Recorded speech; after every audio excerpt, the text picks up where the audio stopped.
નમસ્કાર મિત્રો સ્વાગત છે તમારું અમારી યુટ્યુબ ચેનલમાં। આપની સાથે હું છું પિનલગીરી ગોસ્વામી। આજના વેધર એનાલિસિસમાં વાત થશે આજે તારીખ 24 જુલાઈથી લઈને 31 જુલાઈ સુધી ગુજરાતમાં કેવું રહેશે હવામાન। મિત્રો આજે 24 જુલાઈ વહેલી સવારથી જે ગુજરાતના વાતાવરણમાં પલટો આવ્યો છે, એક સાર્વત્રિક વરસાદનો માહોલ છવાયો હોય અને ઉપરાંત વાદળછાયા વાતાવરણની સાથે લો ક્લાઉડ ફોર્મેશન પણ તૈયાર થઈ ગયું છે।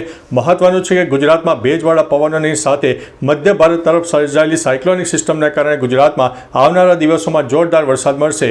મિત્રો આજે તારીખ 24 અને 25 તારીખના રોજ ખાસ કરીને ઉત્તર ગુજરાતના અનેક ભાગોમાં મધ્યમથી થોડો વધુ વરસાદ થાય અને કોઈ જિલ્લામાં તો મધ્યમથી વધારે અને 1 ઇંચથી લઈને 2 ઇંચ કરતાં પણ વધારે વરસાદ થઈ શકે છે। બનાસકાંઠા, સાબરકાંઠા, મહેસાણા, પાટણ, અરવલ્લી સહિત અનેક વિસ્તારમાં વરસાદી માહોલ વધુ રહેશે અને જે તે વિસ્તારમાં વરસાદની તીવ્રતામાં નોંધપાત્ર વધારો થશે। મધ્ય ગુજરાતની વાત કરીએ તો મહીસાગર, પંચમહાલ, દાહોદ, ખેડા, આણંદ, વડોદરા, છોટાઉદેપુર, નર્મદા અને ભરૂચના પણ અનેક વિસ્તારમાં વાતાવરણમાં પલટો આવશે અને કોઈ જગ્યાએ એક કહી શકાય કે તૂટક વરસાદ, જેમાં 2 મિનિટ 5 મિનિટના હળવા મધ્યમ વરસાદી ઝાપટા પણ થઈ શકે છે। સુરત, તાપી, ડાંગ, નવસારી અને વલસાડના પણ અનેક ભાગોમાં મધ્યમ વરસાદની શક્યતા છે। પરંતુ મિત્રો તારીખ 26-27 બાદ દક્ષિણ ગુજરાતથી લઈને કેરળ સુધી વરસાદની એક ટફરેખા સર્જાઈ જશે, જેના ભાગરૂપે થઈને દક્ષિણ ગુજરાતના પણ અનેક ભાગોમાં જોરદાર વરસાદ થાય એટલે 31 જુલાઈ પહેલાં દક્ષિણ ગુજરાતમાં પણ જોરદાર વરસાદની શક્યતા છે।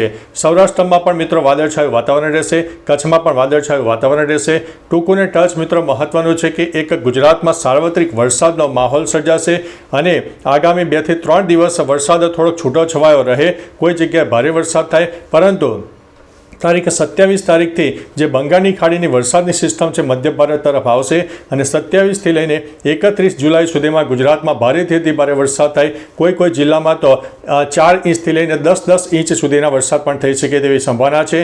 ખાસ કરીને ઉત્તર ગુજરાત, મધ્ય ગુજરાતનો પૂર્વ તરફના વિસ્તાર, સૌરાષ્ટ્રના ઉત્તરી પટ્ટામાં વરસાદની શક્યતા વધુ રહે છે અને આવનારા દિવસોમાં કયા વિસ્તારોમાં વધુ મેઘતાંડવ કરશે તમામ પ્રકારની માહિતી પણ આપી દઈશું। પરંતુ અત્યારથી એલર્ટ રહેજો, સચેત રહેજો, કારણ કે આ એક સિસ્ટમ છે મજબૂત બનવાની છે અને આવનારી તારીખ 27 થી 31 જુલાઈ મિત્રો ખાસ ધ્યાન રાખજો।